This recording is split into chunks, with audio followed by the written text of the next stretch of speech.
నమస్కారం అండి. మీ పాటకం వెంకటేష్, తెలుగుదేశం పార్టీ, తిరుపతి.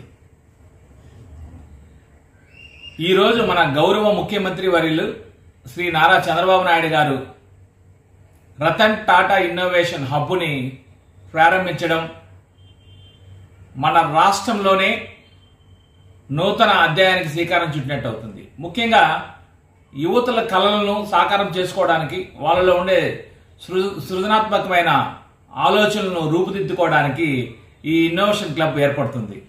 ముఖ్యంగా రతన్ టాటా లాంటి దిగ్గజ వ్యాపారవేత్త, అలాగే మానవతా దృక్పథం, సరికొత్త ఆలోచనలతో అతనిని స్ఫూర్తిగా తీసుకొని మన ఆంధ్రప్రదేశ్ రాష్ట్రంలోని యువత అందరూ కూడా ఈ ఇన్నోవేషన్ హబ్ను ఉపయోగించుకొని వాళ్ళ కళలను సాకారం చేసుకోవాలని కోరుకుంటున్నాం. ముఖ్యంగా ఈ రతన్ టాటా ఇన్నోవేషన్ హబ్ ద్వారా దాదాపు 20,000 స్టార్టప్ కంపెనీలను, దాదాపు 5 లక్షల యువతకు ఉద్యోగ అవకాశాలను కల్పించాలనే సదుద్దేశంతో రాష్ట్ర ప్రభుత్వం ఈ కంపెనీని ఆహ్వానం తెలిపి మన రాష్ట్రంలో ప్రారంభించడం జరిగింది.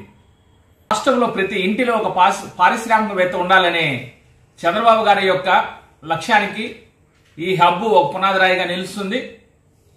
ఈ హబ్ ద్వారా నేటి యువత తమ మార్గదర్శకాన్ని, తమ ఆలోచనలను, వారికి ఆర్థిక మద్దతు ఈ హబ్ వల్ల చేకూరుస్తుంది. ముఖ్యంగా ఈ ఇన్నోవేషన్ హబ్ అనేది ఒక ఉద్యమం లాంటిది.